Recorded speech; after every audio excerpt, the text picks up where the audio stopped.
एक जंगल में एक लोमड़ी रहती थी। वह दिन भर भूखे प्यासे भोजन की तलाश में जंगल में भटक रही थी। भटकते भटकते सुबह से शाम हो गई, लेकिन वह शिकार प्राप्त न कर सकी।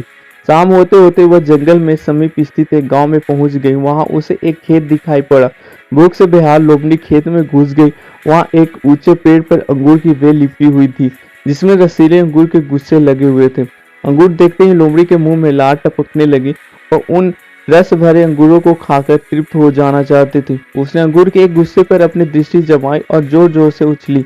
ऊंची डाली पर लिपटी अंगूर की बेल पर लटका अंगूर का गुच्छा उसकी पहुंच से बाहर था। उसका प्रयास व्यर्थ रहा। उसने सोचा क्यों न एक प्रयास और किया जाए।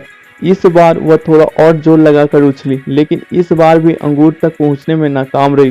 कुछ देर तक वह उछल उछल कर अंगूर तक पहुंचने का प्रयास करती रही, लेकिन दिन भर की जंगल में भटकी थकी हुई भूखी प्यासी लोमड़ी आखिर कितनी प्रयास करती।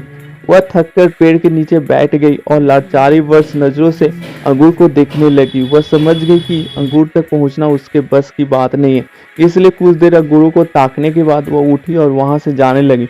वह अंगूर खाने का विचार त्याग चुकी थी। पास ही एक पेड़ पर बैठा बंदर उसे बहुत देर से देख रहा था। उसे जाते हुए देख वह खुद को रोक नहीं पाया और पूछ बैठा, क्या वह लोमड़ी बहन वापस क्यों जा रही हो? अंगूर नहीं खाओगी? लोमड़ी रुकी और बंदर को देखकर फीकी मुस्कान के साथ बोली, नहीं बंदर भाई, मैं ऐसे अंगूर नहीं खाती, ये तो खट्टे हैं।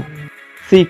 इस कहानी से हमें यह शिक्षा मिलती है कि जब हम किसी चीज को प्राप्त नहीं कर पाते तो अपनी कमजोरियों को छुपाने या अपने प्रयासों की कमी को नजरअंदाज करने का अक्सर उस चीज पे ही कमियां निकालने लग जाते हैं, जबकि आवश्यकता है अपनी कमियों को पहचान कर उसे दूर करने की, सूझबूझ से काम लेने की और सफल होने तक अनवरत प्रयास करते रहने की। दूसरे पर दोष मढ़ने से जीवन में कुछ हासिल नहीं होता, हासिल होता है कड़े परिश्रम और प्रयासों से। आज की वीडियो कैसे लगे कमेंट्स कर बताना ना भूलें और ऐसे अमेजिंग वीडियोस के लाइक सब्सक्राइब से जरूर करें।